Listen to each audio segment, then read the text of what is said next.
Hoy día vamos a continuar viendo el tema de la relación jurídico-tributaria. La anterior clase hemos examinado el concepto de qué es la relación jurídico-tributaria, hemos visto la obligación tributaria, el nacimiento de la obligación tributaria.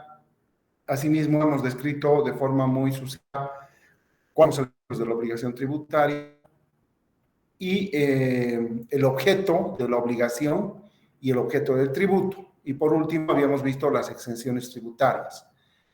Estas últimas, han visto que hay exenciones objetivas, ¿no? Y exenciones subjetivas. Ahora bien, con ese antecedente, el día de hoy vamos a seguir en esta temática de la jurídico, pero vamos a hoy poner énfasis en los sujetos de la relación tributaria, ¿no? Vamos a hablar cuáles son esos sujetos. Ha señalado en el anterior tema que básicamente hay dos sujetos, el sujeto activo y el sujeto pasivo. Pero en este tema vamos a ver no solamente van a dar entre sujeto activo como la administración tributaria y sujeto pasivo como el contribuyente, sino que hay otros terceros que aleatoriamente pudiesen participar de esta relación jurídico-tributaria. En ese entendido, les he subido material a la forma de Google, son casos en los que se refiere a análisis de cuáles son las obligaciones que tiene el sujeto pasivo. ¿Alguien ha tenido la oportunidad de leer este material?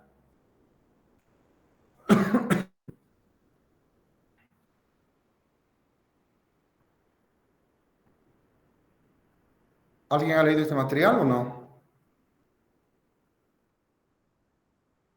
Ya, a ver, un breve comentario, ¿qué es lo que ha podido ver respecto a las obligaciones que tienen los sujetos pasivos?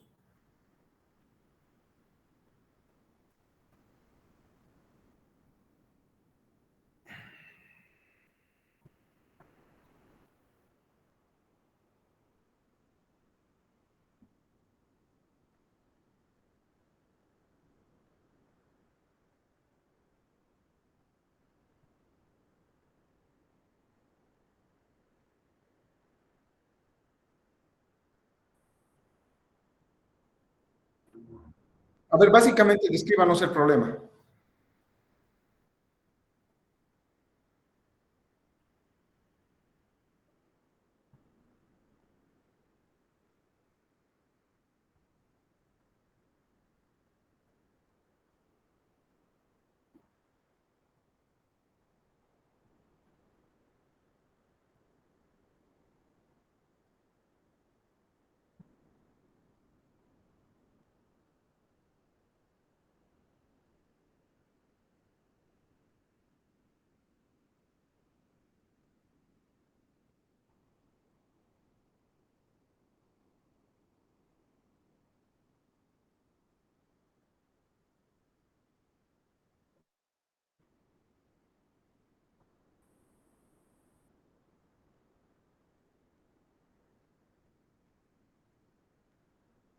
Ya, a ver, los que todavía no han tenido oportunidad de leer esto, creo que ese caso lo tienen desde el punto de vista de obligación que tienen los sujetos pasivos. Lo que me interesa, el tema de fondo que es la prescripción, ya lo hemos analizado, eso ya hay otros casos que hemos visto, la prescripción, eso ya es de conocimiento de ustedes. Pero lo que me interesa es que puedan analizar cómo el tribunal, en este caso, analiza respecto a las obligaciones que tienen los sujetos pasivos, ¿ya? Entonces, con esa ocasión, les voy a pedir que bueno, para la clase puedan revisar. Ahora, vamos, cuando hablamos de los sujetos de jurídico-tributaria, necesariamente tenemos que hacer referencia primero al sujeto activo, ¿no? Nuestro código tributario, si ustedes han visto en su artículo 1, establece que el sujeto activo de la relación jurídico-tributaria es el Estado. Este Estado va a estar representado por la administración tributaria, ¿no? Este Estado va a tener una serie de facultades. La ley le va a otorgar esas facultades. ¿Cuáles son las facultades, por ejemplo, de recaudación, las facultades de control, las facultades de verificación, valoración, inspección previa, fiscalización, determinación, ¿no? Y finalmente la ejecución, ¿no? Todas estas facultades son ejercidas por la administración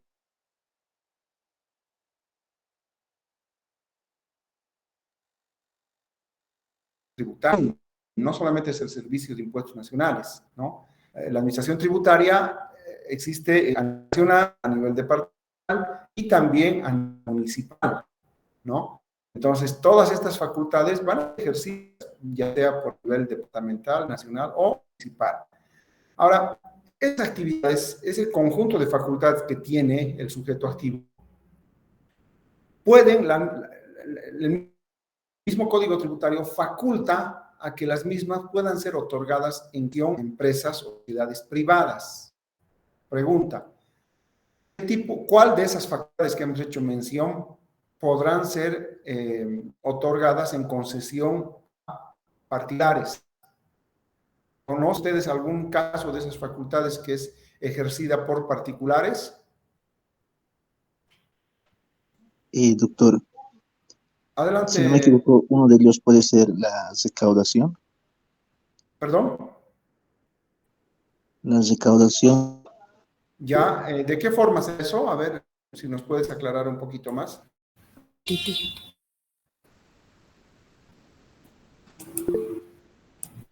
Por ello puede ser el pago de una entidad bancaria, Ya, de una tercera persona. el pago de tributos se lo realiza a través de entidades bancarias hoy en día, ¿verdad? No hay las administraciones tributarias en todos sus no realizan el cobro de los tributos en forma física. Todo es a través del sistema bancario, del llenado de los formularios, etc. Entonces, la única facultad que en la actualidad hace concesionada en realidad contratos administrativos entre las administraciones tributarias con el sistema bancario referido a la recaudación de los tributos, ¿no? Las demás actividades no están otorgadas en favor de privados, ¿no?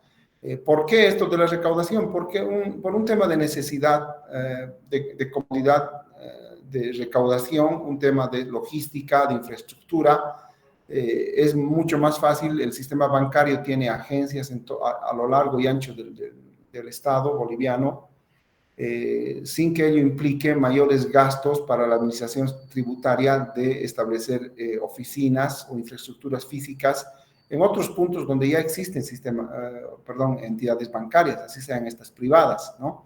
Entonces, la recaudación de los tributos sí es condicionado por las administraciones tributarias a los particulares, ¿ya? El resto de facultades no, ¿no? Ahora, los sujetos activos pueden ser clasificados en dos grupos. Un primer grupo son los sujetos activos nacionales. Dentro de los sujetos activos nacionales están el SIM, el Servicio de Impuestos Nacionales, que de acuerdo a su ley, su propia ley, la ley 2166, es una entidad de derecho público, tiene el carácter de entidad autárquica y tiene una independencia administrativa, funcional, técnica, ¿no? Y ejerce jurisdicción y competencia en todo el territorio nacional. Otra entidad, otro sujeto activo de carácter nacional, la aduana nacional. La ley que regula la aduana nacional es la ley 1990, ¿no? Lo mismo, es una entidad de derecho público de carácter autárquico que ejerce jurisdicción en territorio nacional. En este caso, está encargada de vigilar, fiscalizar la circulación de mercancías por las fronteras, ¿no? Fronteras, puertos, aeropuertos del país, ¿no? A efectos de la recaudación de los tributos que gravan estas mercancías que van a ser ya introducidas o van a ser exportadas, ¿no?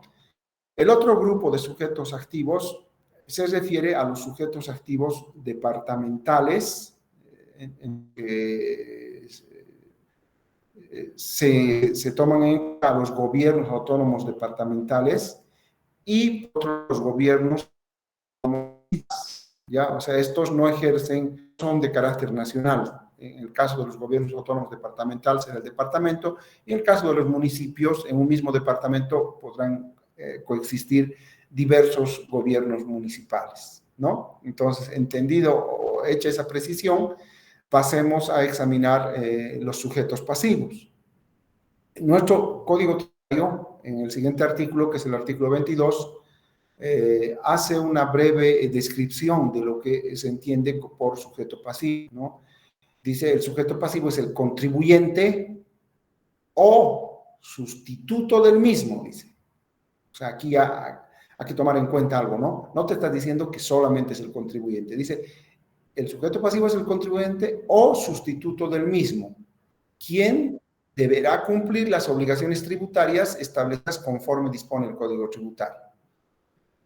Entonces, ahora el tema del contribuyente se entiende, quién es el contribuyente, pero cuando hablamos del sustituto, cuando te dice o, te están dando una alternancia. O sea, no necesariamente va a ser solo, única y exclusivamente el contribuyente. También cabe la posibilidad de que haya un otro caso denominado sustituto que puede asumir ese carácter de sujeto pasivo, ¿no?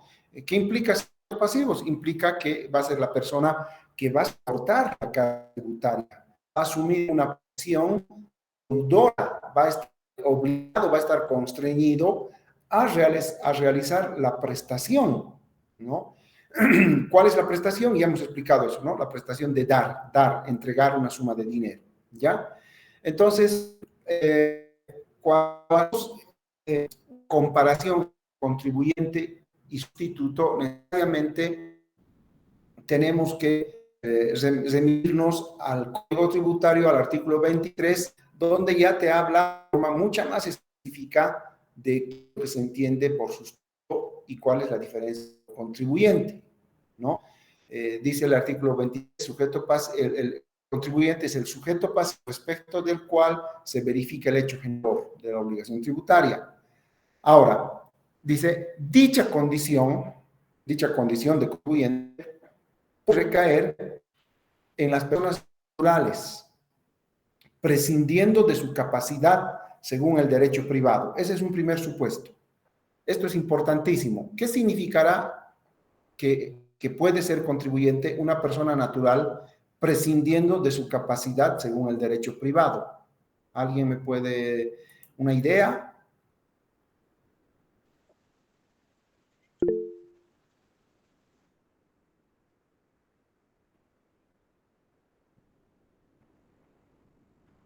Ya, según su capacidad, según el derecho privado, ¿un menor de edad es capaz o no?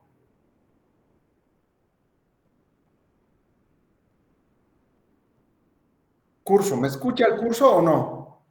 ¿Se escucha? Sí, doctor, se escucha. El Ya, menor de a edad no ver, es capaz de que... vuelvo a formular la pregunta. Según normas de derecho privado, un menor de edad es capaz de contraer y adquirir obligaciones, ¿sí o no? No, no, ¿Por doctor. qué? No, ¿Por qué?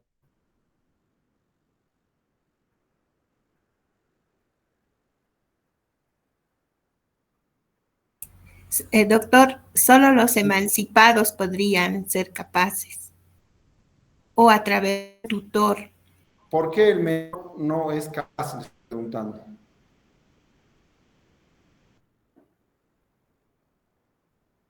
porque la ley no le faculta, doctor.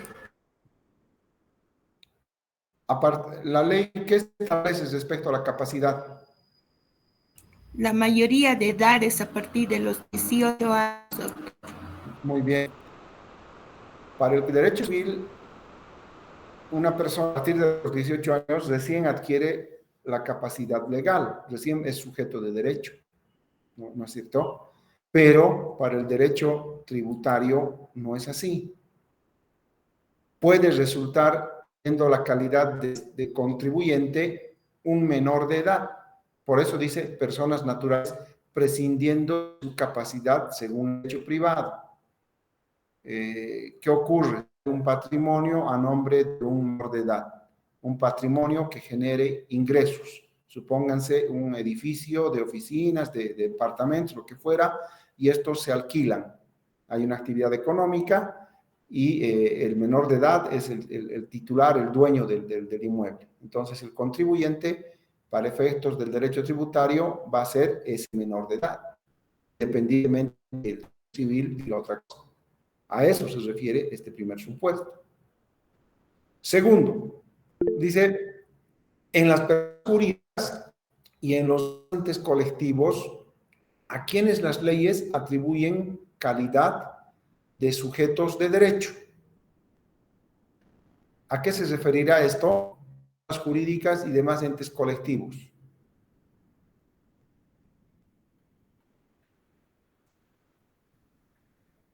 Instituciones, doctor. Muy bien, pueden ser instituciones. Sobre todo son las personas ficticias, ¿no? O sea, las personas, sabemos que es una persona jurídica, ¿no?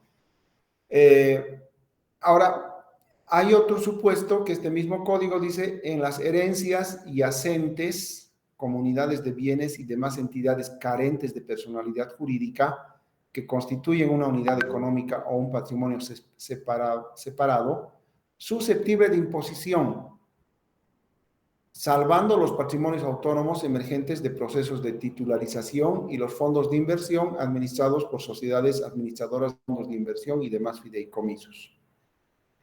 En las herencias yacentes, comunidades de bienes y demás entidades. Esto tiene que ver con un tema de sucesiones. Muchas veces puede haber patrimonio, pueden haber fallecido los titulares del patrimonio, mayores de edad, y puede ser que simplemente sobrevivan personas, los herederos en este caso, ¿no? Puede haber una comunidad de bienes, ¿no? No necesariamente los herederos se van a constituir en una personalidad jurídica, en un grupo, no van a recabar personería, ¿no? Se refiere a eso, comunidad de herencias y asentes, ¿no? Carentes de personalidad jurídica, que constituyen una unidad económica o un patrimonio separado. Ustedes saben que en el tema de sucesiones existe una liberalidad en cuanto a sucesiones, que es las 4/5 partes del patrimonio, que pueden ser sujetos de un legado, por ejemplo, ¿no? Hay herederos forzosos y hay también una parte, una porción del patrimonio que el de cuyos puede realmente a título de legado disponer, ¿no? Libremente en favor y no solo de sus herederos forzosos, sino de la persona que mejor crea conveniente. En ese caso, sobre esa parte, el titular tendrá que asumir las obligaciones tributarias que genere la actividad económica de ese patrimonio, ¿no? Entonces, ya tomando en cuenta todos estos supuestos, tenemos que el sustituto resulta ajeno al acaecimiento del hecho imponible, ¿no? En este caso, el sustituto viene a ocupar el puesto a quien verdaderamente se le origina el hecho imponible, ¿no? Consiguientemente, el sustituto va a desplazar de la relación jurídico-tributaria al contribuyente. O sea, esto es bien importante. El contribuyente va a ser, o es más bien, la persona que está vinculada al hecho jurídico que ha dado lugar a la transacción comercial, al hecho económico, lo que fuera, ¿no? Pero en el caso del sustituto, no necesariamente va a ser esa persona, sino es ajeno, ¿ya? Enseguida vamos a ver más ejemplos, ¿no? El artículo 5 del tributario ya nos da una definición de sustituto y dice que sustituto puede ser una persona natural, pero también hay la posibilidad de que pueda ser una persona jurídica. Pero cuando se trata de persona jurídica, el sustituto tiene que estar definido por una disposición normativa tributaria. ¿Para qué? Para que el sustituto pueda asumir, pueda cumplir las obligaciones tributarias, todas las obligaciones tributarias, materiales, en lugar del contribuyente. En este caso, el mismo tributario, haciendo hincapié en la figura del sustituto, hace referencia a los agentes de retención. Dice, son sustitutos en calidad de agentes de retención o de percepción las personas naturales o jurídicas que en razón de sus funciones, actividad, oficio o profesión intervengan en actos u operaciones en las cuales deban efectuar la retención o percepción de tributos, asumiendo la obligación de imposar su importe al fisco, ¿no? Son agentes de retención las personas naturales o jurídicas designadas para retener el tributo que resulte de gravar operaciones establecidas por ley. Son agentes de percepción las personas naturales o jurídicas designadas para retener, junto con el monto de las operaciones que originan la percepción, el tributo autorizado. Una vez que se haya efectuado la retención o la percepción, el sustituto es el único responsable ante el fisco por el importe retenido o percibido, y se podrá considerar extinguida la deuda para el sujeto pasivo por dicho importe. Si no se realiza la retención o percepción, el sustituto responderá solidariamente con el contribuyente, sin perjuicio de que el contribuyente pueda repetir contra el sustituto, ¿no? Entonces, vean ustedes toda esta normativa respecto a los agentes de percepción y de retención. Pregunta al curso, ¿se entiende qué es un agente de percepción o qué es un agente de retención?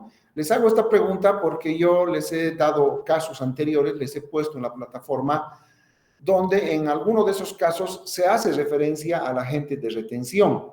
Me imagino que han leído y me imagino que ya sospechan o por lo menos se han dado cuenta de qué viene a ser un agente de retención. ¿Es así? ¿Se entiende? ¿O es que no está claro?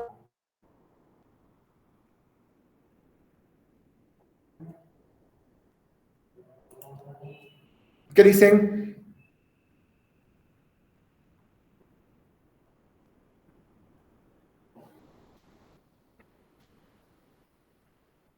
¿Saben qué es un agente de retención o percepción o no? Ya en los casos que hemos subido está explicado, pero si no, bueno, no van a saber. Para que pueda acá explicar, ¿se entiende o no se entiende?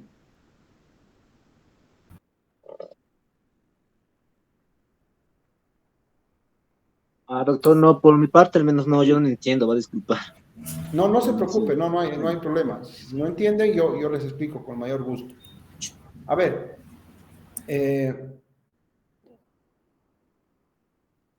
la ley 843 habla de las retenciones, ¿ya? Varios decretos supremos que buscan la figura de las retenciones. Y la misma ley 843 establece que la retención es una obligación. Bueno, pueden haber retenciones para diversos tipos de impuestos, no es para todos los impuestos, ¿ya? Para diversos tipos de impuestos. Entonces va a haber necesariamente una norma, una ley, que va a establecer esa obligación en forma expresa, ¿no? En este caso, un ejemplo, ¿ya? El comprador de un bien o servicio, ante la ausencia de la factura para respaldar un gasto, debe retener un porcentaje por concepto de impuestos en función al monto de la transacción, ¿no? Y esto tiene declarado y pagado en una entidad bancaria en el formulario respectivo, ¿ya?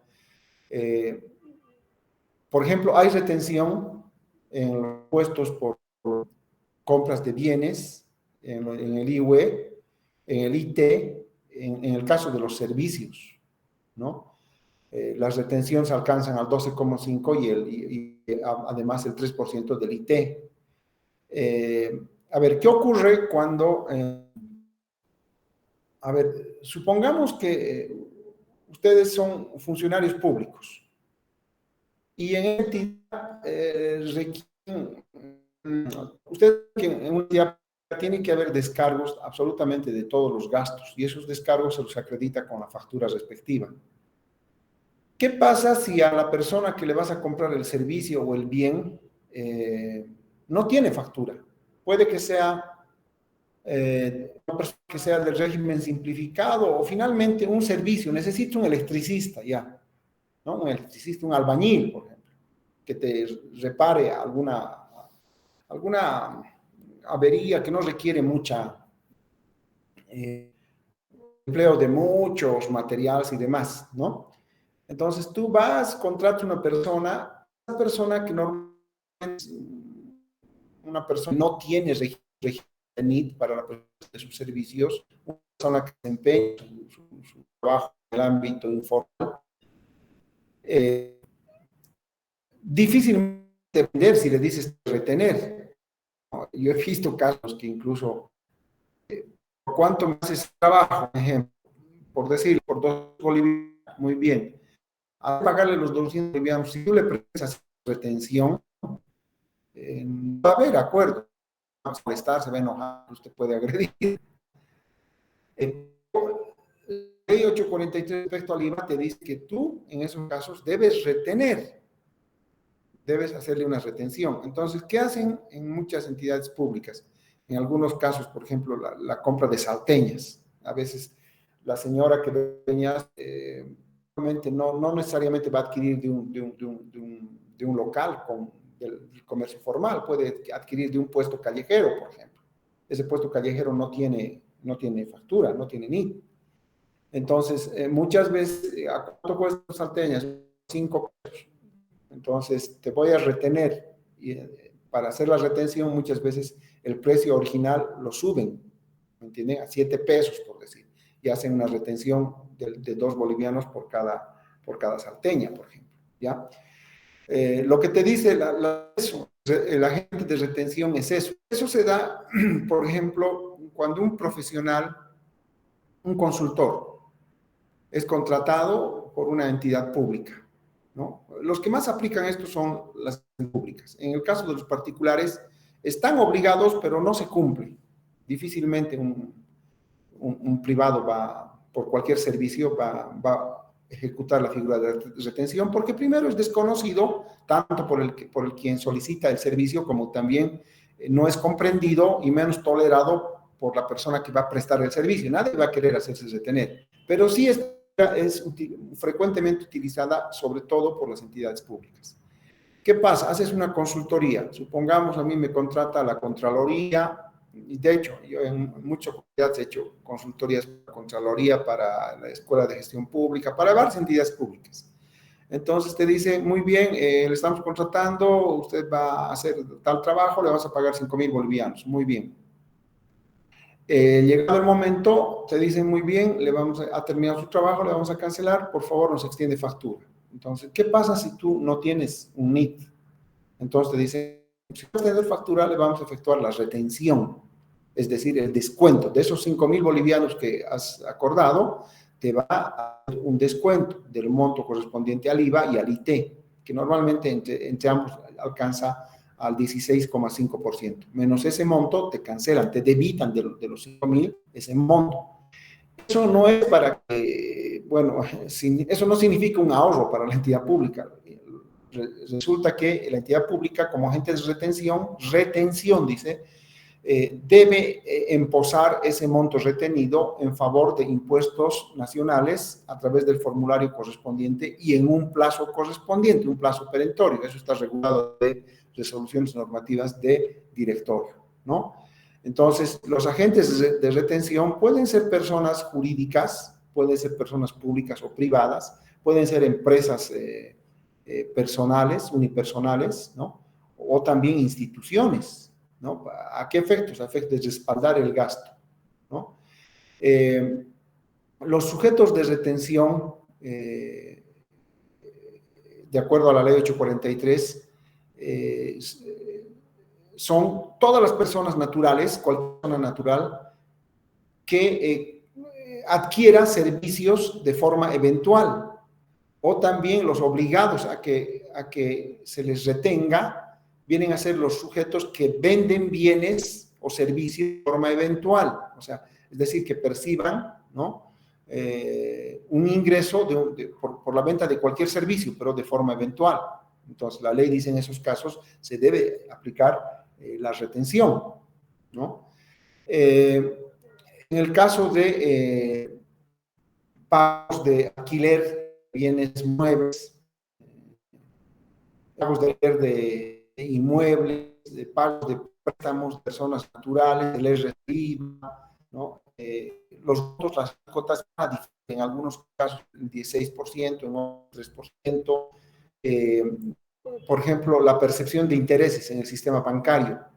Tú tienes un dinero depositado a plazo fijo, qué sé yo, era un interés, y una vez vencido el interés, la financiera va a debitar, va a descontar por concepto de RCI va el importe correspondiente del interés que has ganado, ¿no?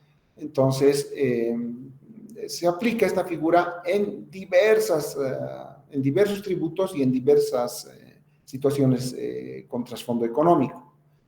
Por la otra parte, cuando hablamos de percepciones, ¿no?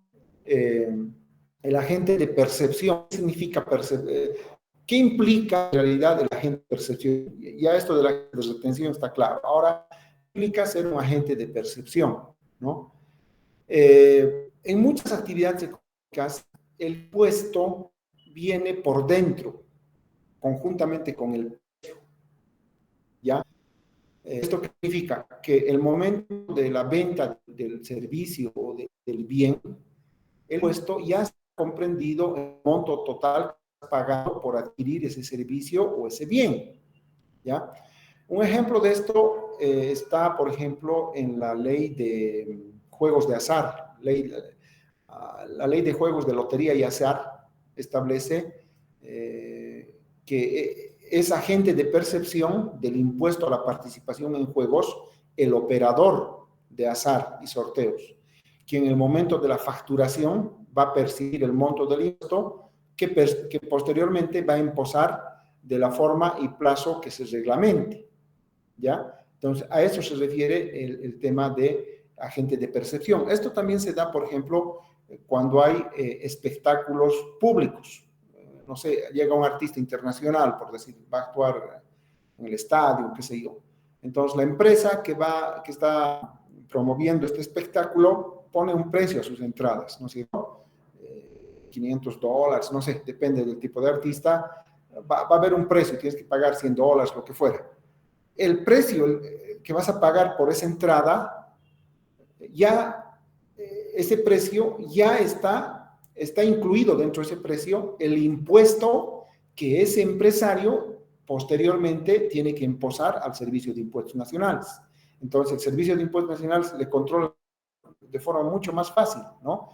En este caso, todas las entradas van a estar con un sello, van a estar controladas, numeradas, van a estar fiscalizadas y verificadas por el Servicio de Impuestos, en este caso, ¿ya? Entonces, al momento de pagar tú la totalidad del valor de la entrada, tú ya estás pagando el impuesto, está viniendo por dentro.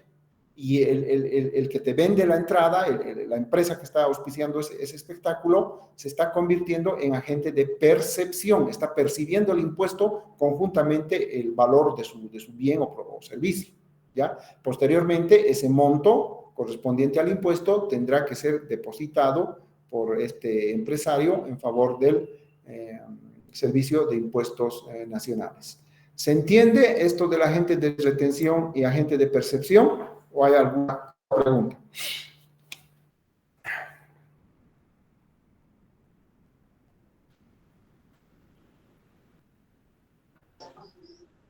Doctor, ¿podría volver a explicar, por favor? ¿Cómo dice? No le escucho muy bien.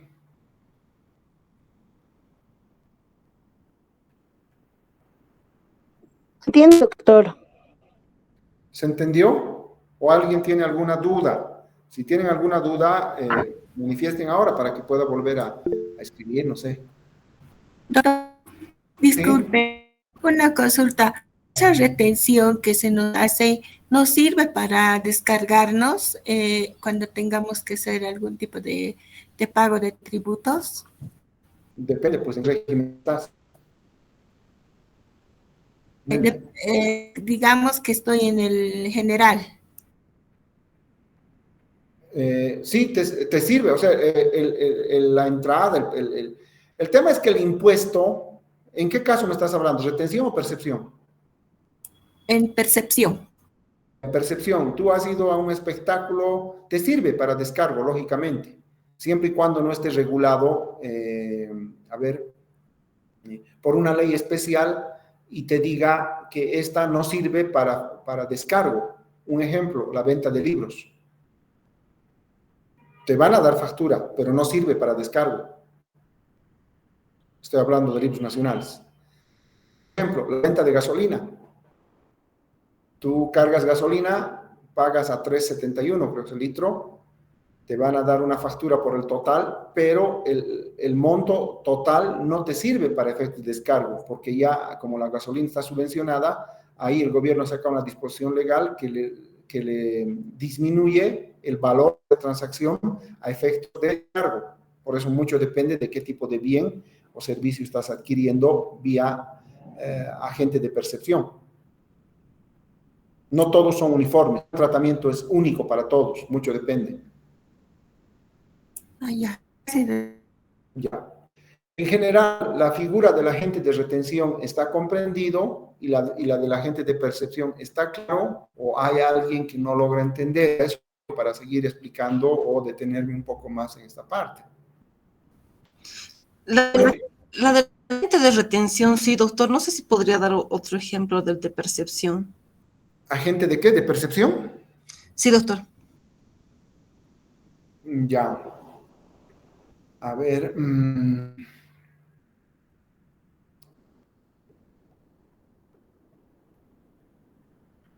¿Usted vez algún espectáculo? Un espectáculo así público, no sé, un artista, algo así. Generalmente, cuando hay este tipo de espectáculos, la permanencia de ese artista y el hecho económico es eventual y es efímero. O sea, quiero que me entiendan esto. Un negocio que tiene la obligación de facturar tiene una permanencia permanente, ¿no? Valga la redundancia. Abres un local y ese local está registrado, vas a funcionar en forma permanente todos los días, etcétera.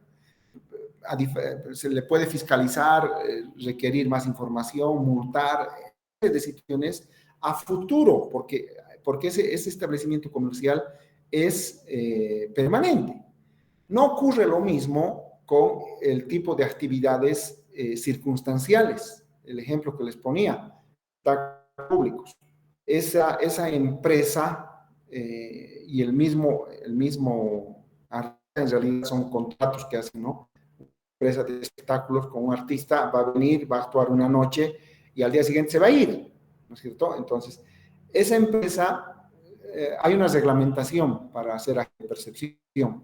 Si gustan, les puedo subir, hay una resolución normativa del directorio que establece todos los pormenores de percepción, qué requisitos debe tener, qué garantías, inclusive los que van a fungir como agentes de percepción les va a habilitar impuestos, les va a exigir garantías, una boleta bancaria, qué sé yo, porque ¿qué pasa si ha cobrado ya hasta el impuesto y al día siguiente desaparece la empresa? Se han dado en Bolivia donde el espectáculo han sacado como agente a nombre de una persona que no era nada de la empresa, no tenía nada, era el jardinero, era una persona, no tenía absolutamente ningún bien. Entonces, se han dado estos casos. Por eso es que hoy en día las administraciones tributarias son más exigentes, controlan de mayor forma para realizarse el agente de percepción. O sea, la única forma en la que ese espectáculo pueda ser ofertado al público es necesariamente con la autorización, aparte de otras entidades, también el tema de impuestos, ¿no? Tiene que tributar y para ello tiene que constituirse en agente de percepción, tiene que haber una resolución de impuestos que le establezca eso y para ello tiene que cumplir una serie de requisitos, porque hay la eventualidad de que desaparezca, ¿no es cierto? Porque la actividad económica esa es de carácter circunstancial, es en un momento. Entonces, en el precio, tú vas a pagar, un ejemplo, 100 bolivianos por entrar a ver no sé, algún artista, ¿ya? En esos 100 bolivianos, los 100 bolivianos no es el costo solamente del caso del espectáculo. Dentro de esos 100 bolivianos ya está incluido el valor del impuesto que está generando la venta de ese servicio. En este caso es un espectáculo público. Seguramente el valor, no se harán sus cálculos, no sé, el costo del espectáculo es 100.000 bolivianos, un ejemplo.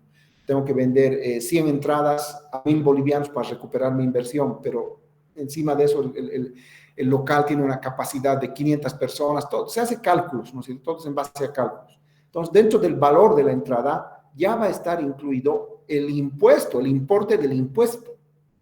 Entonces, cuando te cobra el empresario los 100 pesos, no solo te está cobrando por el espectáculo, te está cobrando ya el impuesto, está percibiendo la parte, la alícuota, porque todo impuesto es la parte que corresponde al Estado.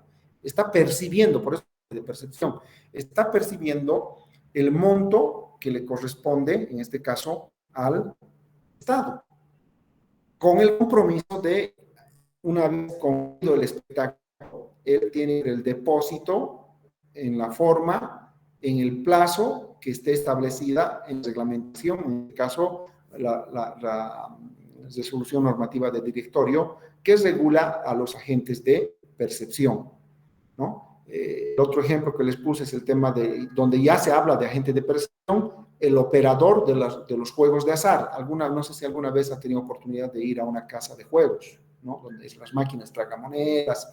Hay pues una serie de locales, casinos, por ejemplo. No sé si alguna vez han tenido la oportunidad de ir a un casino. Ahí los importes son altísimos. El consumo en un casino es carísimo, ¿no? ¿Por qué? Porque precisamente los juegos de azar y las loterías son grabadas con porcentajes altos de alícuotas, ¿ya? Pero en estos casos, los operadores de estas casas, de estos casinos, son agentes de percepción, ya por la ley, por la misma ley de loterías y juegos de azar, pero van a estar sujetos, lógicamente, a una reglamentación por parte de impuestos nacionales para que ellos puedan percibir y emposar. Perciben y al día siguiente o a los máximo 2, 3 días tendrán que hacer un depósito a través del llenado de un formulario específico para entregarle la parte que le corresponde, en este caso, a la administración tributaria. ¿Ya? Eso viene a ser el agente de percepción. ¿Alguna otra duda o pregunta?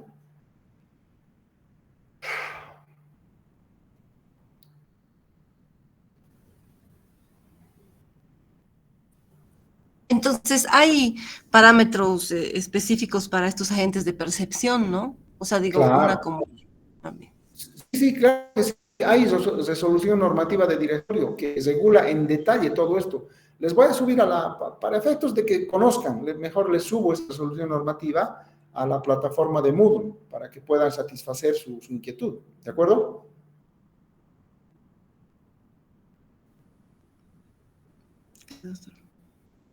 Muy bien.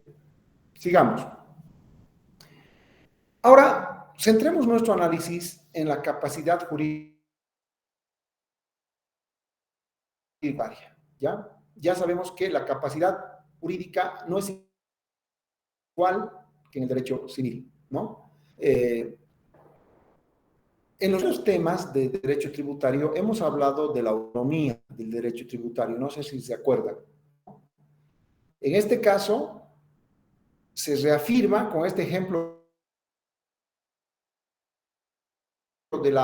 de diferente tratamiento que tiene la norma tributaria respecto a la capacidad, reafirma la autonomía del derecho tributario, ¿no? ¿Por qué? Porque está siendo diferente del concepto propio del ámbito privado. Capacidad no es lo mismo en el derecho civil que en el derecho tributario. Por tanto, el derecho tributario es autónomo. Estamos viendo un ejemplo de esto, ¿no? El artículo 23 de nuestro Código Tributario atribuye la condición de contribuyente sin tomar en cuenta si tiene o no capacidad jurídica según el ordenamiento civil, ¿no? Inclusive, el Código Tributario o para el Código Tributario se trata de personas jurídicas, no le interesa si estas personas jurídicas tienen o no tienen personería jurídica. O sea, vean aquí la gran diferencia. Cuando se trata de derecho, inclusive público en materia penal, por ejemplo, si hay un afectado, una persona jurídica quiere constituirse en parte, querellante, que yo, le van a exigir primero que demuestre su personería jurídica, ¿cierto? Sin eso no es posible su actuación dentro del derecho, ¿ya? Para el reconocimiento de sus derechos, requisito sine qua non es la personería jurídica. Sin embargo, para el derecho tributario no es así. Aunque una entidad colectiva no tenga, sea carente de la personería jurídica y la misma realice actividades de carácter económico, el derecho tributario le va a alcanzar a esa persona colectiva, aunque la misma no tenga personería jurídica. O sea, vean esa otra gran diferencia, ¿ya? Por lo tanto, la capacidad jurídica tributaria, tanto para personas naturales como para personas jurídicas, no necesariamente tiene que coincidir con la capacidad jurídica que establece el derecho civil, ¿no? La razón de esto radica fundamentalmente en el acaecimiento de situaciones de hecho que tienen un trasfondo económico, ¿no? En el caso de menores de edad, obviamente el contribuyente va a ser el titular, si es el dueño del patrimonio que genera actividad económica, pero la misma va a ser cumplida, puede ser cumplida por los padres o por los tutores, ¿ya? En condición de responsables legales. Porque cuando se da el tema de persona, quien va a estar obligado va a ser el personero legal. Las medidas que van a ante la omisión del cumplimiento de las normas tributarias por parte de una persona jurídica, no va a ser pues toda la persona jurídica, sino simplemente él o los representantes legales. Para eso hay representación legal, ¿no es cierto? Entonces, vean esta gran diferencia.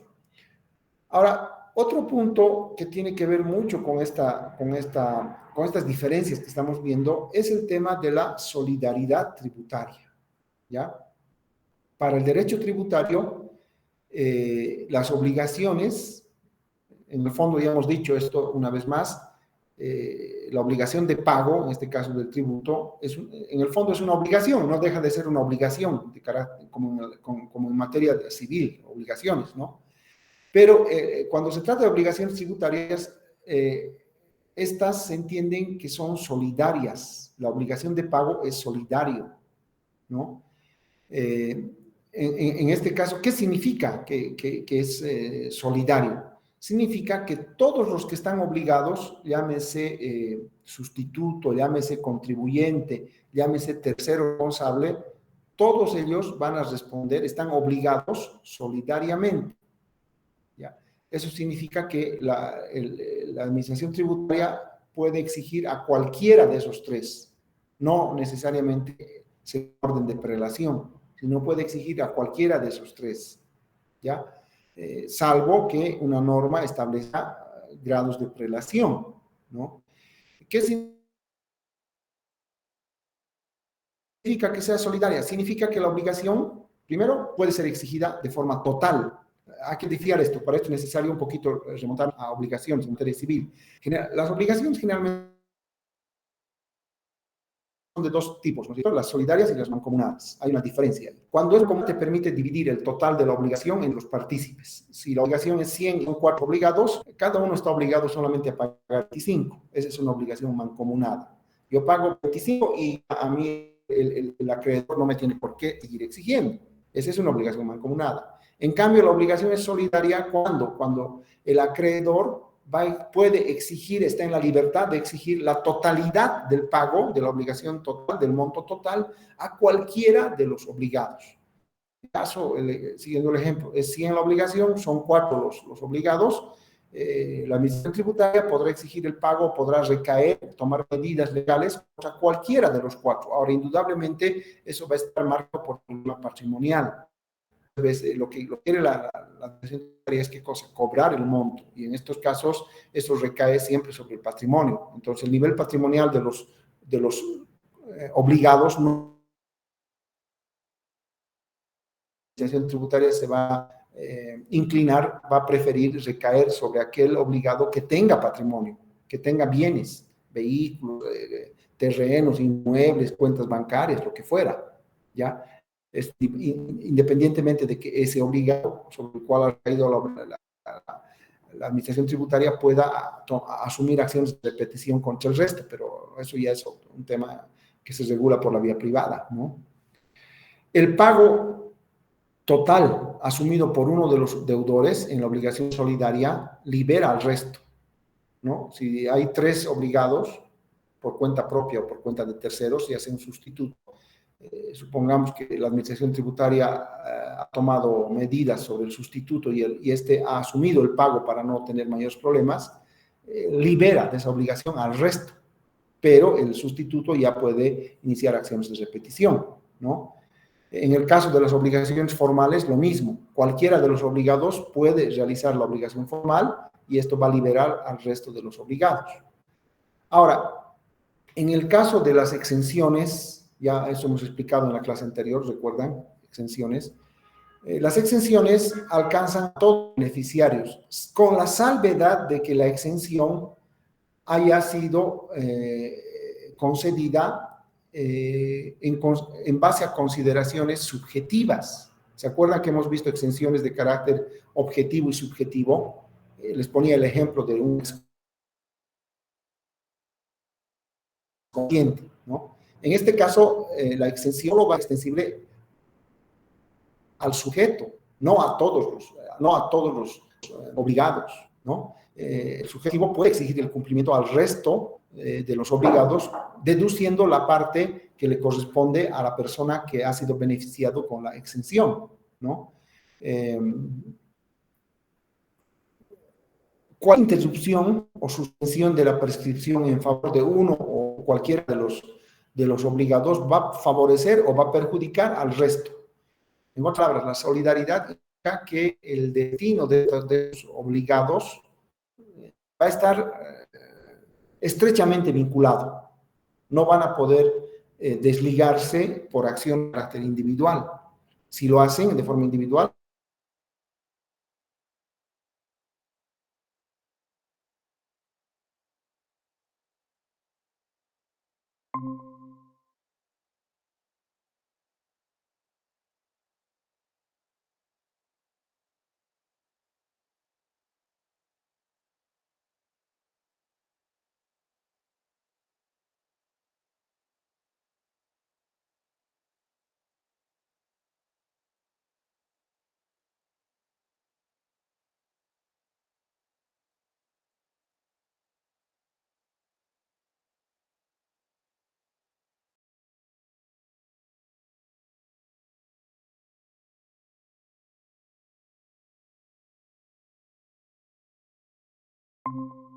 resulta por cuenta ajena.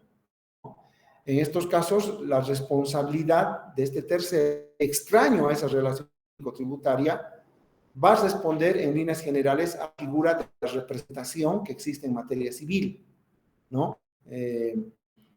Cuando hablo de representación, hay tres maneras: la representación legal, la representación voluntaria y la representación judicial, ¿no? En materia civil hay esas 3 clases de representación, ¿no? Cuando se trata de materia tributaria, nuestro código tributario dice: son terceros responsables las personas que, sin tener el carácter de sujeto pasivo, deben, por mandato expreso del presente código u otra disposición legal, cumplir las obligaciones atribuidas a aquel. Se está refiriendo al contribuyente. Entonces, el carácter de tercero responsable se asume, por ejemplo, por la administración de patrimonio ajeno. Ejemplos: padres, albaceas en el caso de las herencias, tutores, curadores, ¿no? En el caso de representación judicial, los síndicos, ¿no? Los directores, administradores, gerentes de personas jurídicas, ¿no? En el caso puede darse casos de que haya gestores, voluntarios, mandatarios, ¿no? En las quiebras, los liquidadores, ¿no? Los interventores, cuando una entidad entra en liquidación, ¿no? Ellos no tienen nada que ver con el hecho económico, con el hecho generador, pero por mandato, en este caso de la ley, están haciendo la representación legal de una entidad que está en proceso de liquidación, un interventor o un liquidador, y en esos casos, así como van a realizar el activo, también tienen que asumir el pasivo, y dentro de los pasivos está la obligación de pagar impuestos, por ejemplo, ¿no? Entonces, todas estas figuras permiten asumir la calidad de terceros responsables, ¿ya? Entonces, vean ustedes, aquí ya estamos en un escenario donde la obligación tributaria va a poder ser extensible no solo al contribuyente, también al sustituto o al tercero responsable. ¿Se entiende hasta acá?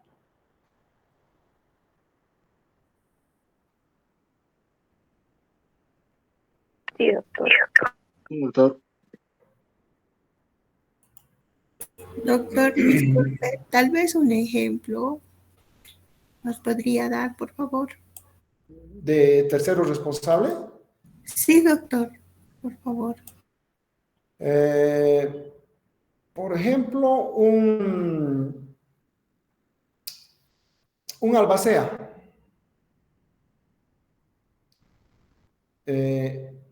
¿Sabe qué es un albacea?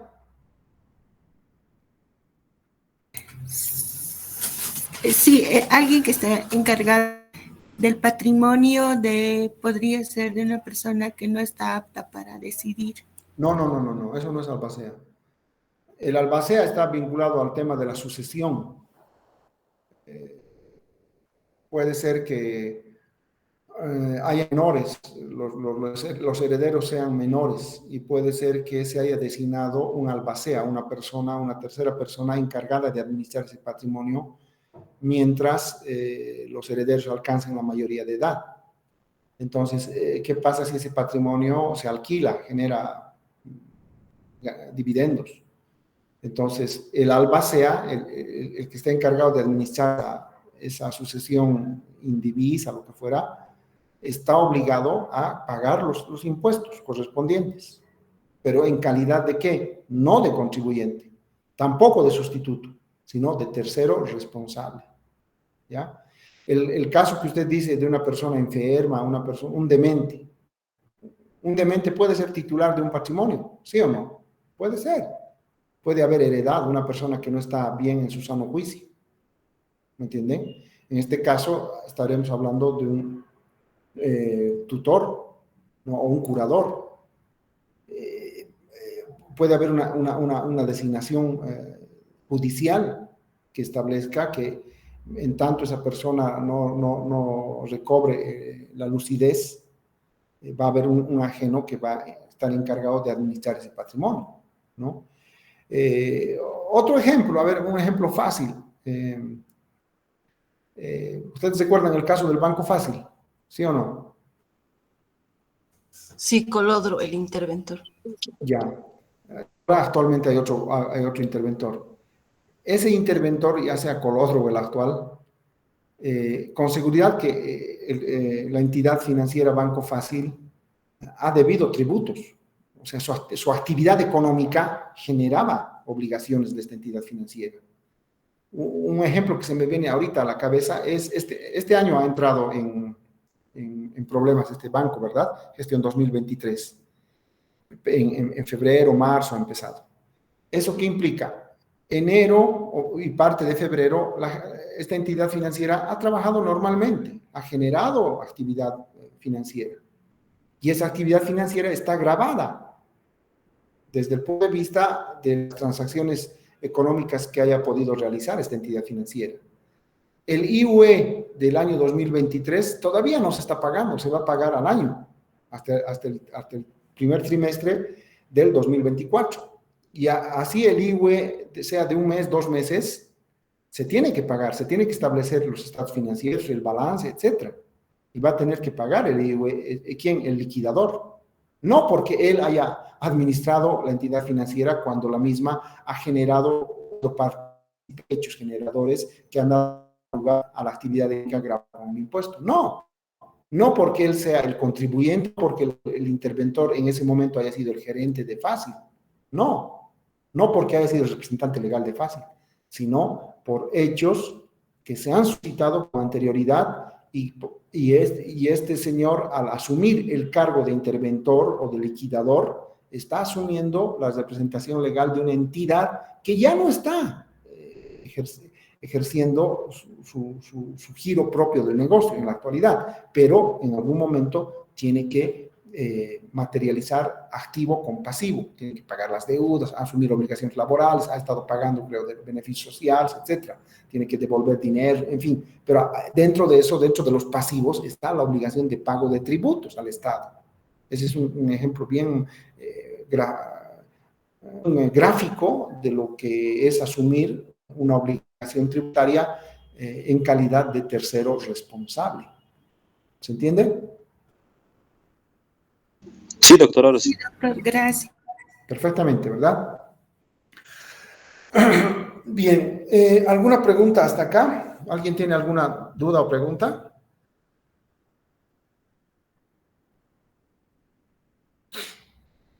Si no hay más preguntas, vamos a quedar acá. Son las 8:10. Vamos a continuar el día viernes, ¿ya? Vayan siempre revisando el material que les estoy subiendo en la plataforma. Y el día viernes a las 7:30 nos